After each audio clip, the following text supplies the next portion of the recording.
नमस्कार दोस्तों, आप सभी का जीएस कैंपस पर बहुत बहुत स्वागत है। मेरा नाम नूर आलम और आज के इस वीडियो में हम लोग एक बहुत ही इंपॉर्टेंट और इंटरेस्टिंग चीज को जानने वाले हैं। जैसा कि आप अपनी स्क्रीन पर देख पा रहे होंगे, यूक्रेन के टुकड़े टुकड़े करके पुतिन मुस्कुराकर चल दिए। ये ठीक एक पिक्चर के किसी फिल्मी गाने के तरीके से लग रहा है। हुआ ये, जैसा कि आप सब जानते हैं कि 24 फरवरी 2022 को यूक्रेन के ऊपर रूस ने आक्रमण किया था, जो कि पुतिन ने इसे स्पेशल मिलिट्री मिलिट्री ऑपरेशन बताया था। और उसके कारण क्या, क्यों आक्रमण किया, तो उसके ऊपर एक हम आपको बहुत ही लंबा सा वीडियो बना के दे चुके हैं, उसे आप जरूर देख लीजिए। क्योंकि उसका हम आपको एक समरी बता दें, यूक्रेन के ऊपर आक्रमण करने का मेन मकसद था कि यूक्रेन नाटो की तरफ जा रहा था। अगर नाटो में यूक्रेन शामिल हो जाता तो नाटो के जो आज 30 मेंबर हैं 31 मेंबर हो जाते। साथ ही साथ रूस की बाउंड्री तक नाटो की पहुंच हो जाती। और साथ ही साथ नाटो का संविधान ये कहता है कि अगर नाटो के किसी भी मेंबर पर अगर हमला कोई करता है तो इसका मतलब वो सभी देशों पर हमला माना जाएगा, यहां तक कि अमेरिका भी उसमें शामिल है। अमेरिका तो ही नाटो का चौधरी है। तो कुल मिला के रूस के लिए मुसीबतें बढ़ सकती थी। इसीलिए रूस ने जो एक बार इन्हीं पश्चिमी देशों ने रूस को एक बार डिवाइड कर दिया था, तो पुतिन नहीं चाहते थे दोबारा कोई ऐसी गलती हो। इसीलिए उन्होंने यूक्रेन को वहां जाने से पहले ही सबक सिखाया। और करीब करीब 219 दिन आज हो गए, जैसा कि हम जिस दिन वीडियो रिकॉर्ड कर रहे हैं 30 सितंबर 2022 को, आज 219 दिन हो गए हैं और ये लड़ाई अभी भी जारी है। लेकिन आज एक इसमें बहुत ही रोचक और इंटरेस्टिंग चीज सामने निकल के आई, वही आपको यहां पर बताएंगे। तो जैसा कि आप अपनी स्क्रीन पर देख पा रहे होंगे, एक तरफ व्लादिमीर पुतिन और एक तरफ ये जेलेंस्की हैं, यूक्रेन के राष्ट्रपति। साथ ही साथ अगर हम लोग सबसे पहले यहाँ पर यूक्रेन के मैप को देख लेते हैं, ये यूक्रेन का मैप है और इधर ये साइड जितनी भी ब्लैक दिखाई दे रही, ये आपका रूस है इधर, और ये आपका ब्लैक सी है। रूस यानी यूक्रेन से एक तो रूस की सीमा लगती है, आपके कंपटीशन के हिसाब से बहुत इंपॉर्टेंट है। उसके बाद बेलारूस की सीमा लगती है। उसके बाद आप यहां पर देख पा रहे होंगे पोलैंड की सीमा लगती है रूस से, ऐसे यूक्रेन से। स्लोवाकिया की लगती है, हंगरी की लगती है, रोमानिया की लगती है और मालदोवा की लगती है। यानी अगर आपसे कोई सीमाओं की बात करें तो ये ध्यान रखना, 1 2 3 4 5 6 और 7, यानी रूस लगा के 7 देशों की सीमा यूक्रेन से लगती है। यह भी आपको पता होना चाहिए कि यही यूक्रेन 1991 में जब रूस टूटा था, यानी जो जिसे सोवियत संघ कहा जाता था, उस यूक्रेन जो है रूस का हिस्सा हुआ करता था पहले, 1991 से पहले। तो चलिए आज के सीन पर हम लोग बात करते हैं। जैसा कि आप ये इंडिविजुअली यूक्रेन का मैप देख पा रहे हैं, ये जितने भी यूक्रेन के हैं ये सब अलग अलग राज्य हैं। और यूक्रेन के टोटल राज्यों की संख्या अगर आप यहाँ पर मैप में गिनेंगे तो ये 25 है इसमें टोटल, ये सब राज्य हैं इनके, जैसे अपने यहाँ नहीं राज्य हैं। साथ ही साथ अगर हम लोग यूक्रेन की क्षेत्रफल की बात करें तो यूक्रेन का क्षेत्रफल जो है वो लगभग 6,30,000 और 700 वर्ग किलोमीटर के आसपास है। जो कि अगर हम रूस को हटा दें यूरोप से तो यूरोप का सबसे बड़ा देश यही होता है। यानी कि अगर हम रूस को हटा दें यूरोप से तो यूक्रेन जो है वो यूरोप का सबसे बड़ा क्षेत्रफल वाला देश है। उसके बाद फ्रांस का नंबर आता है। और यूक्रेन की जमीन में यहाँ पर जो आपने सुना होगा ज्योग्राफी में, एक स्टेपी, जो कि गेहूं की बहुत फेमस यहाँ पर खेती होती है। खैर वो तो बातें बाद में देखेंगे। यहां पर देखा होगा आपने, जो रूस ने एक तरफ इधर भी रूस लगता है, इधर भी रूस लगता है और ये इधर सब रूस लगता है। तो और ये वाला यहां पर आप देखेंगे अजोब सी लिखा होगा यहां पर, और इसके बाद में ये आपका अजोब सी है, अजोब सी। और ये इधर में आपको ये मिलेगा आपको काला सागर, यानी काला सागर, और इधर यहां पर मिलेगा आपको अजोब सी। यानी याद रखिएगा 2014 में रूस ने क्या किया था, ये वाला जो एरिया है इसे क्रीमिया प्रायद्वीप कहा जाता है। इस क्रीमिया प्रायद्वीप के ऊपर 2014 में व्लादिमीर पुतिन ने ही एक मिलिट्री ऑपरेशन के जरिए इसे यूक्रेन से अलग कर दिया और इस वाले पूरे एरिया को रूस में मिला लिया। यानी आज की डेट में जो क्रीमिया है वो रूस का एक हिस्सा है। यानी क्रीमिया जो पहले 2014 से पहले यूक्रेन का हुआ करता था, ये अब आपका यानी रूस का हो गया है। यानी ये एरिया जिसे हम शेयर कर रहे हैं, ये एरिया 2014 में ही पुतिन ने यूक्रेन से छीन लिया था, जिसके बदले में बहुत सारे जो महाशक्तियां, आर्थिक महाशक्तियां जिसे G8 कहा जाता था, रूस को वहां से G8 से हटा दिया गया, जो G7 रह गया। उसके बाद यहां पर देखिएगा ये पूरा का पूरा रसिया से इसकी सीमा लगती है। और एक तरीके से पुतिन ये चाहते थे कि यूक्रेन को जो है नाटो रूस के बीच में एक बफर जोन बनाया जाए। बफर जोन का मतलब एक तरफ इधर मान लो ये वाले एरिया नाटो के पास रहेंगे, ये वाला एरिया नाटो, यहां तक नाटो आ ही चुका है।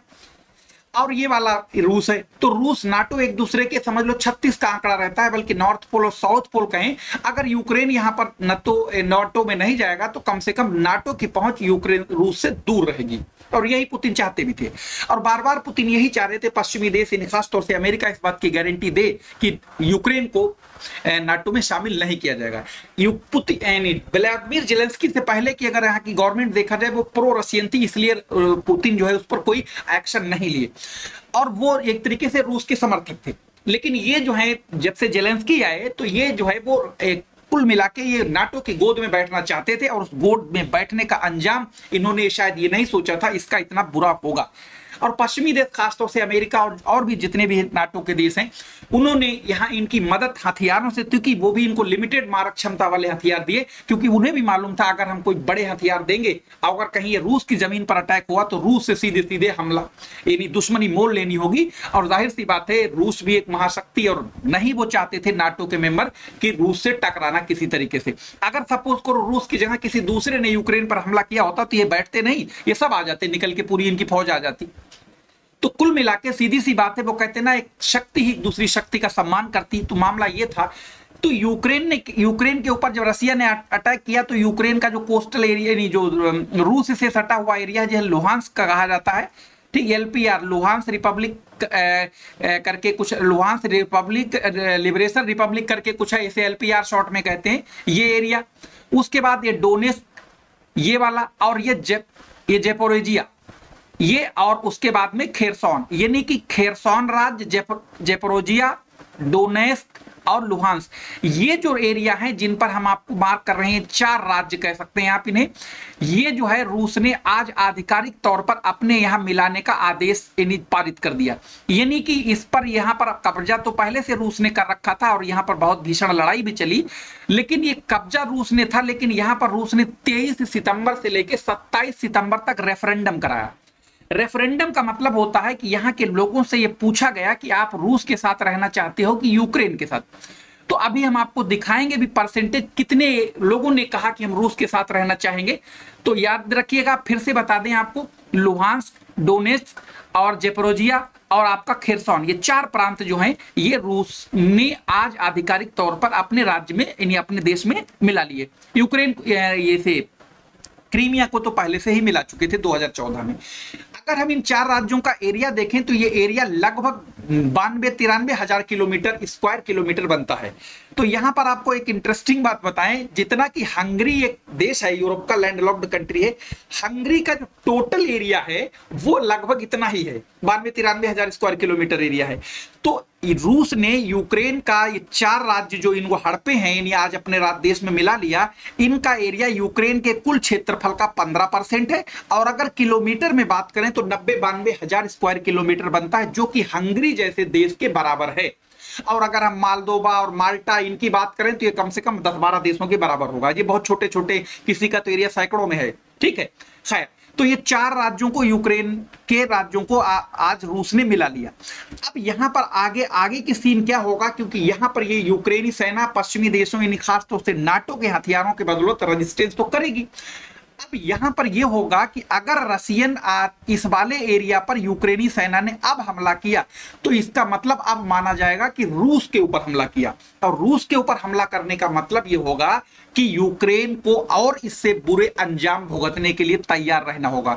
क्योंकि रूस के संविधान में यानी रूस के स्ट्रेटजी में यह है कि अगर रूस के ऊपर हमला होता है तो रूस अपने हथियार गोदाम में यानी जो बड़े से बड़े हथियार हैं उनको भी इस्तेमाल कर सकता है अपनी सुरक्षा के लिए। और बड़ा सा बड़ा हथियार आप सबको मालूम होगा, ज्यादातर हथियार यूज ही हो चुके हैं।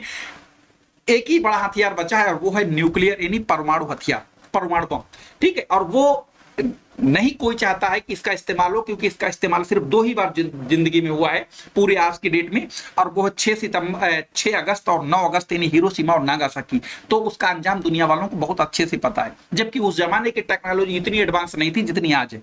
अगर सपोज करो आज की डेट में ये हादसा होता है तो ये मान के चलो वहां जितना डैमेज हुआ था उससे कम से कम 100 गुना कम से कम आज डैमेज होना तय है, क्योंकि टेक्नोलॉजी, एक्यूरेसी और बहुत ज्यादा आज के हथियार उनसे अच्छे हैं।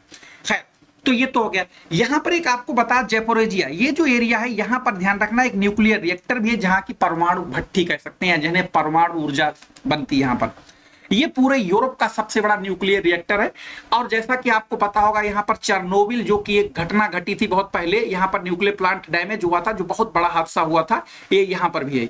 लेकिन खैर वो तो अभी यूक्रेन के कब्जे में। ये वाला एरिया पूरा का पूरा जिसे हमने सेट कर रहे हैं, ये चला गया है आज की डेट में अब सब रूस के पास। तो रूस अब आगे क्या होगा, अब आगे लड़ाई अगर यूक्रेन चाहेगा, अगर यूक्रेन ने काउंटर अटैक जारी रखे तो शायद जाहिर सी बात है, तो रूस तो पीछे हटने वाला है नहीं, क्योंकि रूस अगर पीछे हटा तो दुनिया के सामने उसकी जग हंसाई होगी। तो इसलिए रूस के पास तो पीछे हटने का कोई प्रश्न ही नहीं पैदा होता है, और ना ही वो हटने वाले हैं, क्योंकि पुतिन जैसा लोहा लाट यानी बहुत ही मतलब मजबूत दिमाग के इंसान। यहां पर देख पा रहे होंगे, जैसे आपको आज तक का स्क्रीनशॉट हमने यहां पर लगाया है, देख पा रहे होंगे जो जनमत संग्रह कराया गया था रूस ने, जैसा कि हमने आपको शुरू में बताया था, 23 सितंबर से लेकर 27 सितंबर तक कराया गया था। इसमें ये जो क्षेत्र है जैसे लुहांस्क, यहाँ के लोगों ने 98% लोगों ने कहा कि हम रूस के साथ रहना चाहते हैं, क्योंकि इस लुहांस हुआ या जितने भी 4 राज्यों के नाम हमने गिनाए थे, तो उनमें ज्यादातर आबादी भी रशियन है। जैसे डोनेट्स्क, इसमें 99% लोगों ने कहा कि हम रूस के साथ रहना चाहते हैं। इसी तरीके से खैरसॉन में 87% लोगों ने कहा कि हम रूस के साथ रहना चाहते हैं। इसी तरीके से जैपोरोजिया, इसके 93% लोगों ने कहा कि हम रूस के साथ रहना चाहते हैं। यानी ये 4 बड़े बड़े राज्य जो हैं, जो ये रूस से यानी यूक्रेन से टूट गए, अब ये पहुंच गए रूस के गोदी में। कुल मिला के अगर अब एक तरीके से इनके ऊपर कोई यूक्रेन काउंटर अटैक करेगा, तो इसका मतलब वो रूस के ऊपर हमला माना जाएगा। और रूस के ऊपर हमला माने जाने का मतलब, अभी तक जो पुतिन इसे मिलिट्री ऑपरेशन का नाम दे रहे थे, स्पेशल मिलिट्री ऑपरेशन का, फिर ये टोटली कह सकते हैं फुल स्केल वॉर में कन्वर्ट हो जाएगा। और फिर इसके आगे क्या होगा वो तो किसी को नहीं मालूम। साथ ही साथ यहां पर अगर हम लोग एक बार फिर से आपको दिखाएं, जैसे कि ये वाला एरिया जो है, ये वाला एरिया यहां पर आपने देखा होगा लिखा होता है अजोब सागर, ठीक, अजोब सागर, यहां पर ये अजोब सागर है, ठीक। ये रूस का एरिया, इधर भी ये सब रूस है, ऐसे ये सब इधर रूस है। तो यहां पर आपको कर्च जल संधि है, जो कि आपको अजोब सी को ब्लैक सी से जोड़ती है। और यही क्रीमिया के ऊपर रूस ने क्या किया, एक बहुत बड़ा आलीशान पुल बना दिया है, ताकि रूस की जमीन को क्रीमिया से जोड़ दिया। इसे क्रीमिया ब्रिज कहा जाता है, और ये बहुत मतलब कैसे हैवी लागत से बन के तैयार हुआ है। और ये क्रीमिया जो आपको पहले बताया, ये वाला तो पहले ही चला गया, इस बार खैरसॉन भी चला गया, जेपोरोजिया भी चला गया, डोनेट्स्क भी चला गया, और आपका लुहांस्क भी चला गया। यानी एक तरीके से अगर हम लोग यहाँ पर मैप में देखें, तो आपको यहाँ पर बात समझ में आ जाएगी। अभी आपको हाइलाइटर्स के जरिए हम बताने की कोशिश करेंगे। यहाँ पर देखिएगा, ये एरिया जो आप देख पा रहे होंगे, जितना एरिया ये वाला, यानी कि आप ये समझ लीजिए, ये पीला पीला जहां तक आपको दिखाई दे रहा है, ये वाला एरिया, ये सब रूस ने यूक्रेन का हथियार लिया। ये 2014 में हथियार लिया था, ये वाला, ये पीला वाला जहां पर हम इसको शेडिंग कर रहे हैं। और बाकी ये वाला जो जेपोरोजिया इस बार चला गया। और अगर ये व्लादिमीर जेलेंस्की अगर अपनी हट पीछे नहीं छोड़े, तो अंजाम कुछ और भी होगा अभी, क्योंकि जो कुछ हुआ वो दुनिया ने देखा, और जो आगे होगा वो भी दुनिया देखेगी।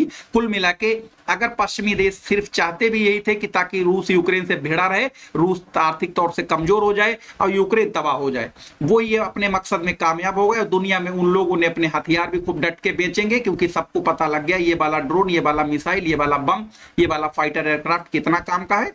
अब एक तरीके से यहाँ पर यूक्रेन जो है वो युद्ध भूमि बन गए। पश्चिमी देश हथियारों की नुमाइश करते रहे। कुल मिला के रूस को आर्थिक नुकसान तो जरूर हुआ, लेकिन कुल मिला के हासिल भी बहुत हुआ। ये पूरा का पूरा एरिया जो है वो रूस ने यूक्रेन का हड़प लिया। तो ये बहुत ध्यान से देखिएगा ये वाला एरिया, क्योंकि अब बहुत ज्यादा और मामला अगर यूक्रेन पीछे नहीं हटा, यानी काउंटर अटैक करता रहा, तो ये अंजाम और यूक्रेन को घातक भुगतने होंगे। और पश्चिमी देश सिर्फ ये गोला बारूद देते देते यूक्रेन को तबाह खंडल करा देंगे, और वही वो करा ही रहे। तो ये था आज का यूक्रेन पर एक वीडियो। और जैसा कि आप देख पा रहे होंगे, हमने फिर वही टाइटल है, यूक्रेन के टुकड़े टुकड़े करके पुतिन मुस्कुराकर चल दिए। यानी आज की डेट रेफरेंडम जो हुआ था उस पर उन्होंने सिग्नेचर कर दिए। यानी अब ये आधिकारिक तौर पर ये चारों स्टेट और 5वां क्रीमिया जो पहले से है, ये आज रूस के हिस्से हो गए।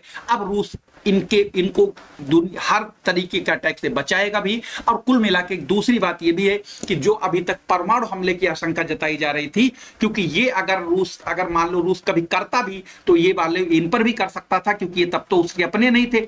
आज की डेट में ये आज उस रूस का हिस्सा हो गए। तो कम से कम इन 4-5 राज्यों की जो खैरसॉन भी है इसमें शामिल, हाँ ये तो छूट ही गया, तो ये जो है कम से कम ये राज्य जो है, अगर अब इन पर फिलहाल न्यूक्लियर अटैक का खतरा कोई नहीं रहा, क्योंकि यूक्रेन के पास तो न्यूक्लियर वेपन है नहीं, रूस के पास है, तो कम से कम अगर कभी ऐसी, ऊपर वाला ना करे कभी ऐसी घटना हो, अगर होती तो कम से कम ये वाले जो है रूस के जो है यूक्रेन उसके न्यूक्लियर अम्ब्रेला तले आ गए, क्योंकि इनके ऊपर अब कुछ होने वाला नहीं, क्योंकि ये रूस का हिस्सा बन गए।